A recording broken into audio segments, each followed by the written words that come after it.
My brother and his wife moved into my parents' house, then called it their new home. When I stopped by, my parents were living in the garage, while my brother bragged about his achievement to his friend.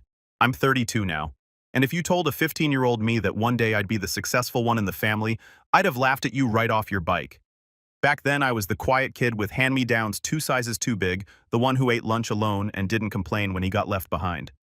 I was the second son after Nathan, my older brother, who, according to everyone from our kindergarten teacher to our great-aunt June, was destined for great things.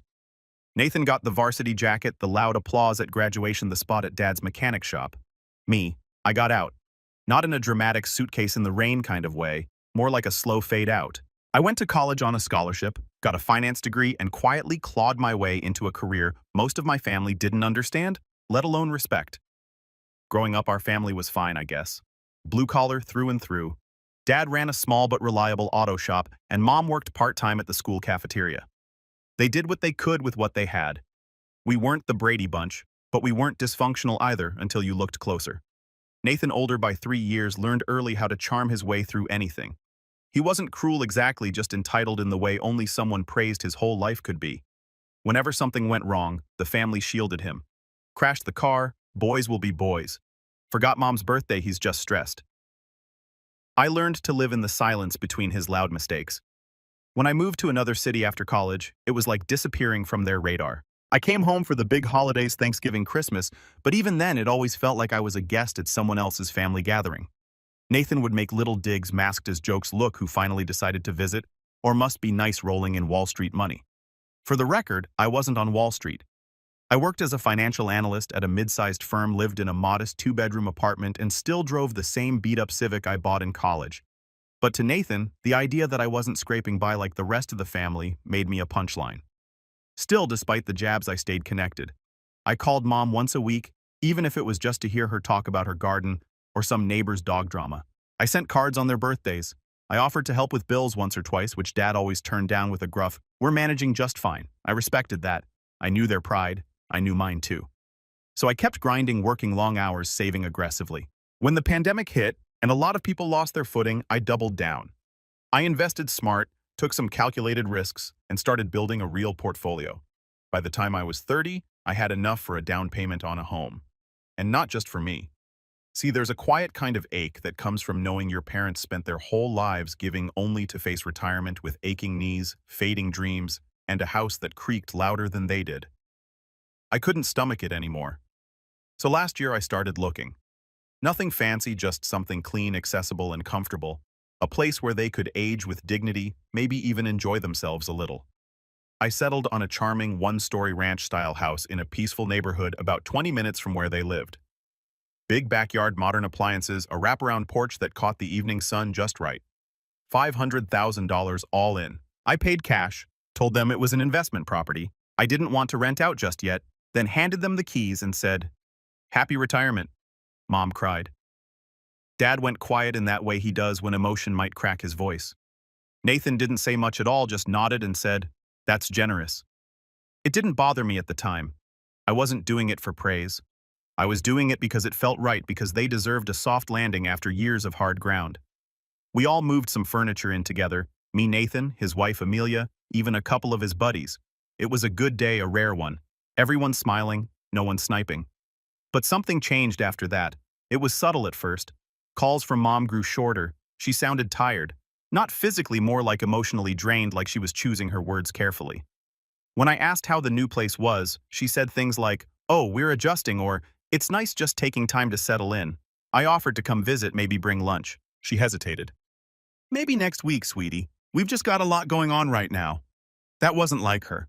Mom loved when I dropped by. She used to make a whole afternoon of it, tea sandwiches, those lemon cookies I could never replicate.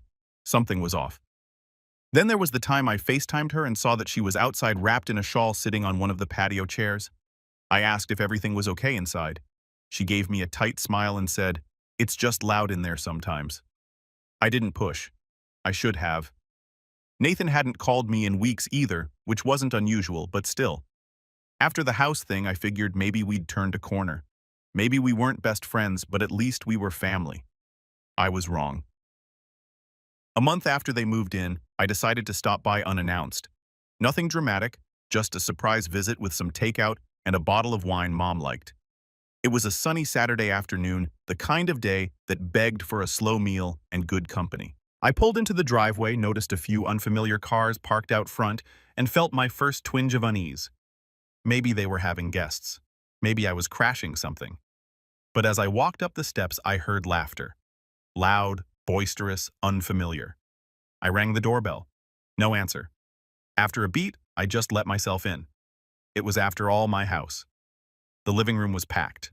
A group of women I didn't recognize were standing around with wine glasses ooh and ah over the decor. Amelia, my brother's wife, was leading them around like a real estate agent. "This is the formal dining room," she was saying, "though we're thinking of knocking out that wall for more space." One of the women gasped, "Oh, it's beautiful. You guys are so lucky." Amelia beamed. "Yeah, it's our new place. Finally upgraded." I stood frozen in the doorway, takeout bag still in hand. No one noticed me at first. Then someone did. Nathan walked out from the hallway, saw me, and smirked. Not smiled, smirked. Well, look who's here." I didn't say anything at first, just scanned the room again like maybe I had walked into the wrong house. But no, there was the photo of Mom and Dad on the mantel. There was the ceramic rooster Mom had owned since I was a kid, now perched above the kitchen cabinets. My jaw clenched. "Where's Mom?" I asked. Nathan shrugged. "She's around." I walked past him down the hall toward the laundry room. The door was slightly ajar, and inside I found her mom sitting on a small folding stool, eyes, red hands in her lap. The dryer was running, muffling the noise from the party. She looked up when she saw me, startled. "Spencer." "What's going on?" I asked, setting down the food. "Why are you in here?" She hesitated. Her mouth opened, then closed. Finally she whispered, "It's just easier this way. I didn't understand." "Easier how?" But before she could answer, Dad walked by through the garage door, rubbing his eyes like he'd just woken up. He didn't notice me at first. Then he saw the food, saw me, and froze. "Dad, were you sleeping in the garage?" Another pause. Another tight-lipped smile. "It's cooler out there," he muttered. Something snapped inside me. I turned on my heel and stormed back into the living room. The women were laughing again. Amelia was showing off the pantry. Nathan had a beer in hand. I walked straight to the center of the room, pulled the deed out of my jacket pocket, because yes, I had brought it, thinking I might finally change the name over officially, and held it up. "Just so we're clear," I said loudly enough to silence the room, "this house belongs to Mom and Dad. Not you, not your wife, and definitely not your little real estate tour group." Every face turned to look at me. Dead silence. And Nathan. Nathan just looked at me with that same smirk and said, "It's only fair we get it now. They've had their turn." I didn't move. I didn't blink. I just stared at him. And that's when everything changed. I stood there in the middle of the living room, the deed in my hand, the weight of it suddenly heavier than I'd ever imagined. The silence stretched longer than it should have. One of the women coughed awkwardly. Another shifted her wine glass from one hand to the other, but all I could hear was the distant hum of the dryer down the hall and the dull thump of my own heartbeat in my ears. Nathan didn't flinch. That smirk stayed glued to his face like it was stitched on. He didn't look surprised to see me. He didn't look embarrassed or nervous or caught. He looked amused, like I was a child stomping into the middle of his birthday party demanding attention. And somehow, that was worse than if he'd just gotten defensive or angry. "It's only fair we get it now," he repeated, this time with a lazy shrug. "They've had their turn." I turned, slowly scanning the room. Amelia wouldn't meet my eye. One of her friends, a woman with 2 perfect eyebrows and a designer handbag slung over her shoulder, gave me a once-over like I was the rude one for interrupting their wine and tour hour. "I bought this house for them," I said, quiet now, but every word was sharper. They didn't ask for it. They didn't expect it. I did it because I wanted them to have something good, something safe. I turned to Nathan. "You had nothing to do with it." He tilted his head slightly like he was humoring me. And yet here we are. It was the smugness that's what did it. Not the entitlement, not even the blatant hijacking of the house. It was the arrogance, the absolute certainty that he could walk in, plant a flag, and claim something that wasn't his just because he believed he deserved it. "You're sleeping in the master bedroom, aren't you?" I asked him. Nathan leaned against the kitchen counter and sipped his beer. "We moved in when they started having trouble getting around. It just made sense, really. Because last I checked, Dad was sleeping on an air mattress in the garage." That got a few shocked gasps from the crowd. Amelia's lips parted, but nothing came out. Nathan didn't miss a beat. Dad likes the garage. Says it's cooler out there. I stared at him. You kicked our parents out of their own bedroom. We didn't kick them out, Amelia said quickly, her voice shaking a little. They offered. I mean, Spencer, they said it was fine. They said it was fine, I repeated slowly, because you made them feel like guests in their own home. No one made them feel like anything, Nathan snapped. If they wanted to speak up, they would have, but they didn't. So maybe you should think about why that is before you come in here like some knight in shining armor. I didn't answer him not right away because part of me knew he was right. Mom and Dad hadn't spoken up, but not because they were okay with it, because they didn't want to start a war, because they didn't know how, because after a lifetime of enabling Nathan's behavior, they didn't believe anyone would take their side, not even me. And the thing that stung most, they might have been right. I walked out of the room without another word. I found Mom still in the laundry room now, folding towels with the kind of mechanical care that made my chest ache. Spencer, she whispered when she saw me. I need the truth, Mom, I said, kneeling beside her. Are you okay? Really? She looked at me for a long moment, her hand still. Then she closed her eyes and took a shaky breath. Your father wanted to sleep in the garage. Said it didn't matter where he laid his head as long as we had peace. And you? I asked. Where do you sleep? She hesitated. In the guest room. Sometimes the couch if Amelia has friends over. My throat tightened. They treat you like visitors in your own house. She didn't answer that. She just folded the towel and set it in the basket like she hadn't heard me, but she had. I could see it in the way her shoulders curved inward like she was trying to make herself smaller. I stood and paced. Why didn't you tell me? We didn't want to cause trouble, she said softly. Your brother? He's struggling, Spencer. With what lack of shame? She gave me a look sharp and tired all at once. He's got a family now. Amelia is trying to start her own business. They've been under pressure. We thought if we let them stay for a little while. They've moved in, Mom. They've taken over. They're telling people this is their house. She flinched at that just slightly. We didn't want to disappoint you.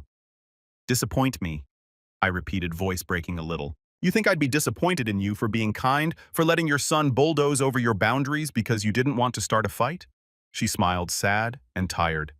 You've always been the one who sees clearly, Spencer, even when you were little, but not everything's that simple. Maybe it wasn't, but it also wasn't supposed to be this hard.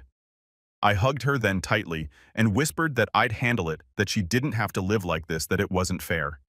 She didn't say anything. She just rested her cheek against my shoulder like she'd been waiting for someone to tell her that for a long, long time. Later that evening, I didn't go home.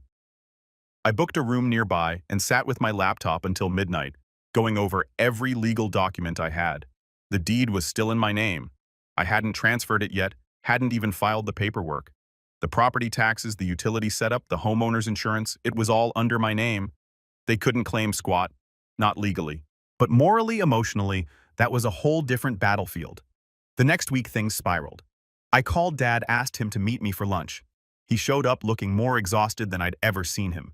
Bags under his eyes, stubble, he usually kept clean-shaven, and a stiffness in his walk I hadn't noticed before. Your brother's not a bad person, he said after I brought up the house again. He's not a good one either, I replied.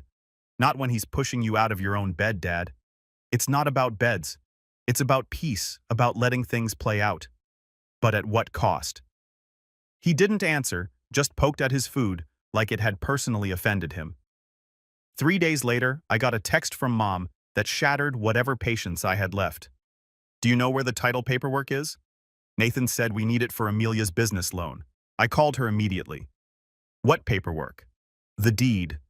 The house deed. He said the bank wants to see proof of ownership for collateral. I was silent for so long, she asked if the line had dropped. No, I'm here, I said slowly. Did you give it to him? No, I told him I'd ask you first. My blood ran cold. Mom, listen to me. Do not give him anything. Not a copy, not a scan, nothing. But Spencer, he said. I don't care what he said. That document is not his to touch. Later that night, I drove back out to the house. It was dark by the time I arrived, and as I pulled up, I noticed something that made my stomach drop. There was a for sale sign planted on the front lawn. I marched up to the porch, heart pounding, and knocked hard enough to rattle the frame. Amelia opened the door, blinking like I'd just woken her up from a dream. What's the sign for? I asked. She looked startled, then forced a smile. Oh, it's just a backup plan. Nathan has some ideas. We figured if we could sell this place and downsize, we could use the equity to invest. Equity, I repeated stunned. You don't own anything. Nathan appeared behind her, arms crossed, jaw tight. We were going to talk to you about that. No, I snapped. You were going to go behind my back again, try to manipulate Mom into handing over paperwork, move my parents out of the house I bought for them, so you could fund your own plans. He stepped forward. Spencer, don't act like you're some hero. You live in the city. You drop in once every few months and expect everything to stay perfect. Mom and Dad need support, day-to-day support, and we've been here. We've been doing the hard work. You've been squatting, I said, and calling it sacrifice. Amelia's voice shook. You don't understand what it's like trying to build something from scratch. We needed a place, a fresh start, so you stole theirs. Nathan bristled. It's not stealing, it's family. Things change. People adjust. It's not our fault they don't need this space anymore. At that moment, I realized they genuinely believed it, that somehow, my act of generosity had turned into an open invitation, that my parents' silence had become consent, that Nathan saw their aging and uncertainty as an opportunity. I nodded slowly. You're right. Things do change. And with that, I turned around and walked back to my car, because I knew what I had to do next, but not before one final betrayal hit like a sucker punch the very next morning. I didn't sleep that night. I saw the for sale sign on the lawn. I couldn't.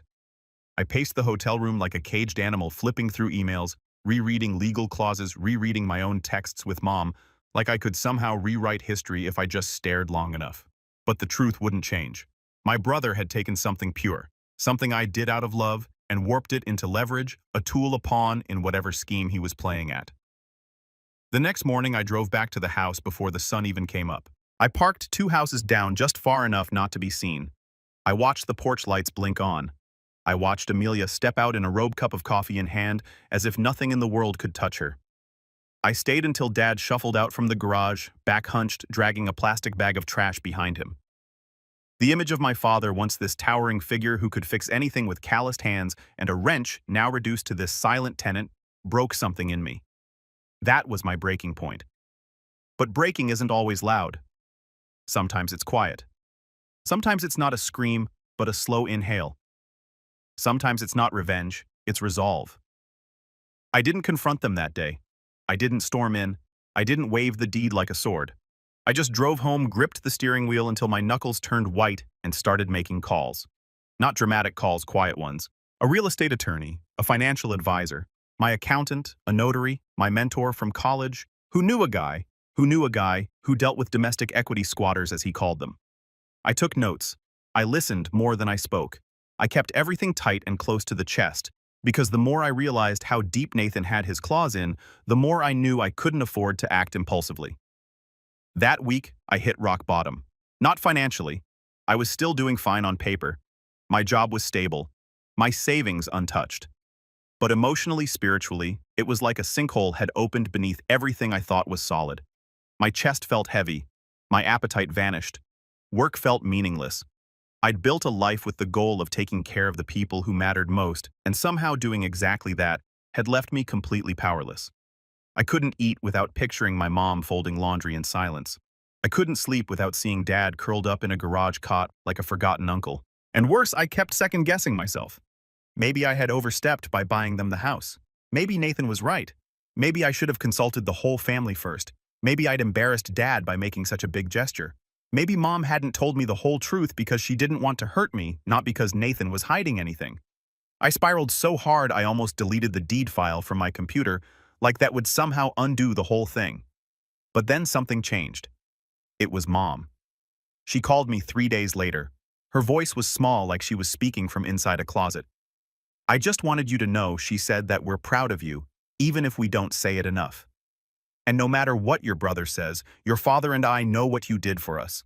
I sat there, phone pressed to my ear, unable to speak. I saw the sign she added after a pause. On the lawn. I closed my eyes. I didn't put it there. I know, she said. There was a long silence. I could hear her breathing, could almost picture her standing at the kitchen window. Cordless phone in one hand, staring out at the backyard she barely got to use. You do what you need to do, she said. We'll be okay. And just like that, I stopped spiraling because I remembered who I was. I wasn't Nathan. I didn't need applause. I didn't need to manipulate. I didn't need to be seen as the favorite.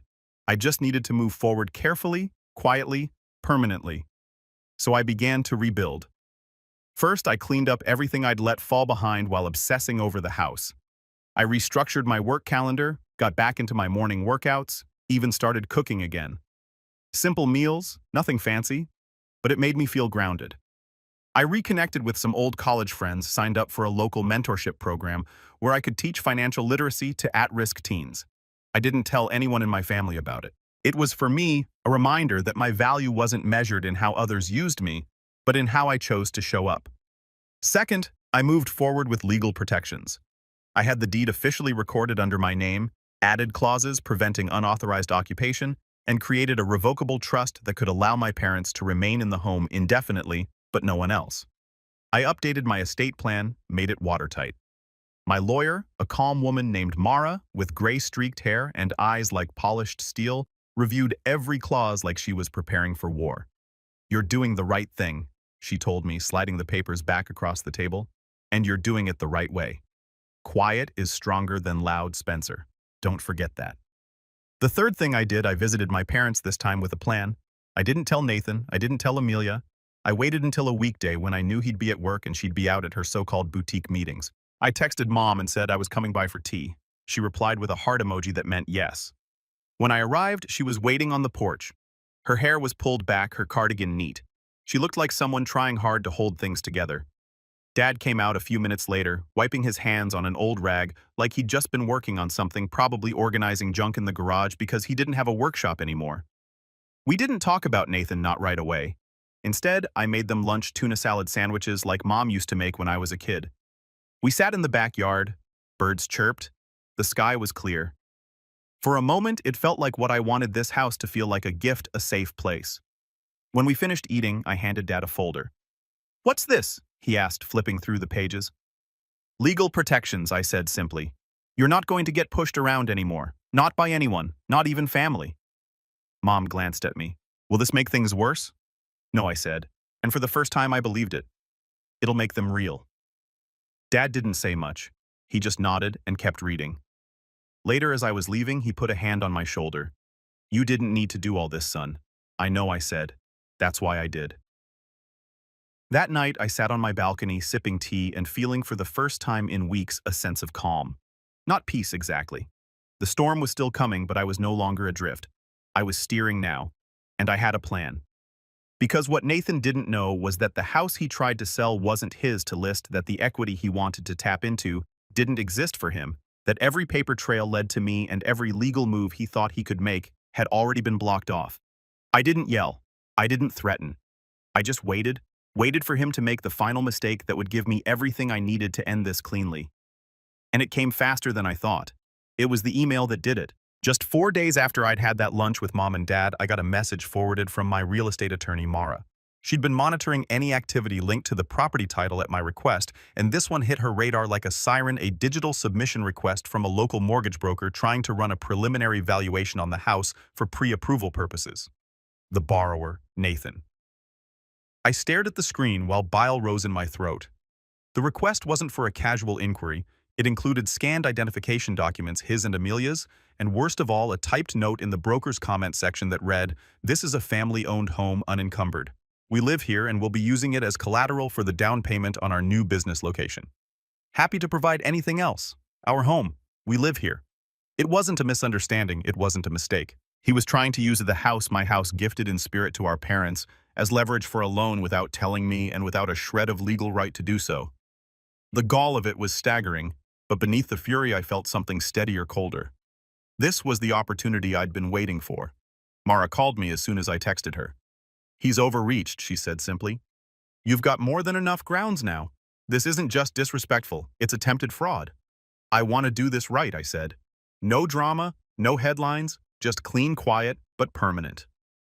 "Then you need a setup," she replied, "and I have an idea." What followed was a 3-hour call that felt more like a strategy session for a corporate takeover than a family dispute. But I listened. I took notes. I did my homework. And slowly, a plan began to form, not for revenge exactly, but for removal.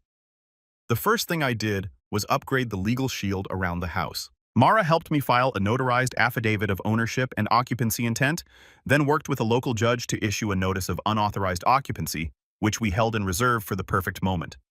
The house wasn't being rented. Mom and Dad weren't listed as tenants, but as occupants with my written permission.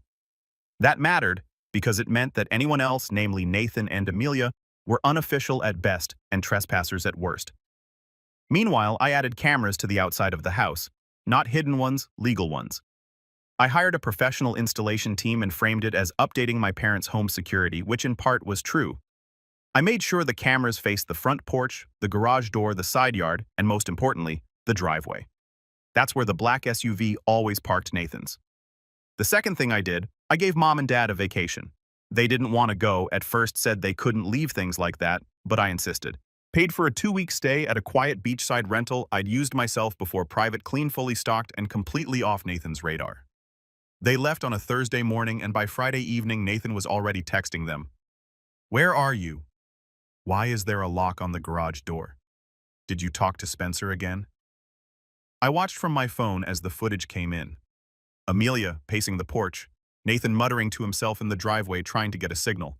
He hadn't noticed the cameras yet, or maybe he had and just assumed they were Dad's idea. Either way, he wasn't subtle. There was yelling phone calls. At one point, he even brought 2 guys over to help move furniture, though they never went inside, just circled the SUV, and eventually drove off when no one opened the door. He didn't have a key. I made sure of that months ago. That weekend, I called in the next piece of the plan, the witness. Her name was Mrs. Aguilar.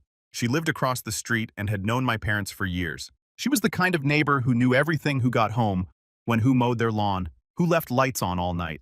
I remembered her from my childhood as the woman who gave out full-size candy bars on Halloween and once bandaged my scraped knee with a kitchen towel and a prayer.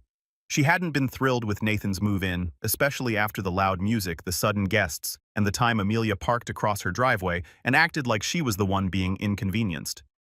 When I showed up at her front door, she welcomed me with a knowing smile and an iced tea. "I was wondering when you'd come back," she said. I told her everything. She listened without interrupting once. And when I finally asked if she'd be willing to provide a witness statement about what she'd seen, the parties, the cars, Nathan saying things like, "We own this place now," to delivery drivers, she didn't hesitate. "Honey," she said, "you just point me at the notary." The next part was trickier, getting Nathan to put it in writing. So I created a fake opportunity. Nothing illegal, just a gentle push. I had an old friend, Jared, who worked in real estate development. I asked him to pose as a private buyer, interested in residential investment properties. He reached out to Nathan via LinkedIn, pretending to be looking for a place to flip or co-invest in. And that's when Nathan took the bait. They had coffee, Nathan bragged, and within 2 days, Jared had an email chain in which Nathan claimed to own full control of a home his family transferred over informally. He even attached photos of the interior, photos I had paid for with my staging. Now I had everything I needed: the footage, the false claim to ownership, the witness, the paper trail. The next step was execution. Mara drafted the official notice of unauthorized occupancy. We filed it with the county, posted a copy on the front door, and sent a digital copy to Nathan's email with legal language so airtight even the most delusional person couldn't pretend it was optional. The notice gave him 72 hours to vacate the property, remove any belongings, and cease representing the house as his own or face formal legal proceedings. It was delivered on a Tuesday at 9 a.m. By 9:17, my phone rang. It was Nathan. "You think this is funny?" he snapped before I even said hello. "No," I replied calmly. "I think it's overdue. You're kicking your own brother out of Mom and Dad's house." "It's not their house, Nathan," I said. "It's mine. And they were guests of honor. You were an invader. You're overreacting. This is just a misunderstanding. Really." "Then why were you trying to use it as loan collateral?" "Silence. I have the email," I added. "From the broker, from Jared, from you. Want me to keep going?" More silence. "Then they need us. You think they'll be okay without us there?" "They already are," I said. "They're on vacation. You didn't even notice." I could almost hear the blood drain from his face. "And when they come back," I continued, "they'll have a fully restored home with no tension, no arguments, no fake house tours, and no one sleeping in the garage. You'll regret this." "No," I said. "You will." And I hung up. But I wasn't done yet. The last part of the plan was the one I took the most care with: the return. Mom and Dad came back a few days later to a completely cleaned and reset house.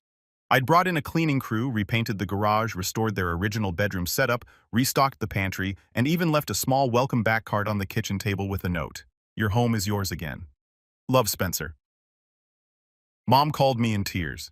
Dad didn't say much, just grunted in that emotional way he does when words aren't enough. But the relief in his voice that said everything. Nathan, meanwhile, had gone radio silent, which was just fine because the final move was still coming. The silence after Nathan's last phone call didn't feel triumphant. It felt like the moment right before a storm breaks heavy electric, almost too still. I wasn't celebrating anything yet because Nathan was the type of person who didn't back down until the world physically forced him to. He always needed a final blow to convince him the fight was actually over. That blow came faster than even I expected. On the morning of the 72-hour deadline, he showed up at the house before sunrise. I know, because the cameras caught everything. Him stomping up the walkway, rattling the door handle, ringing the bell 5, 6, 7 times in a row. When no one answered, he grabbed his phone and started pacing across the porch, muttering into the speaker. Then he spotted the notice taped across the door. His face went pale, then red, then pale again. He ripped it off and read every line. I watched his jaw move as he traced the words with his eyes. Unauthorized occupancy, cease and desist, immediate removal. Owner retains sole authority, legal action pending. He crumpled the notice in his fist, threw it into the flower bed, and stormed back to his SUV. He revved the engine hard enough to make the camera shake, then peeled out of the driveway like a man trying to outrun reality. It was the most peaceful morning the house had seen in months.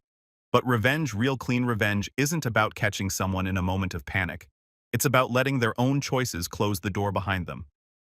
2 days later, I got a frantic voicemail from Amelia. Spencer, please call me back. This is all a misunderstanding. Nathan didn't mean well, he didn't know. Okay, he should have known, but we didn't realize the paperwork wasn't just, please call me. I didn't. Another voicemail came an hour later, then a text. We need to talk, please. I didn't answer that either because the next step wasn't about talking. It was about clarification. Mara and I moved forward with the final action, a formal filing with the county that barred Nathan and Amelia from making any claim on the property, plus a record of attempted fraudulent representation for a secured loan.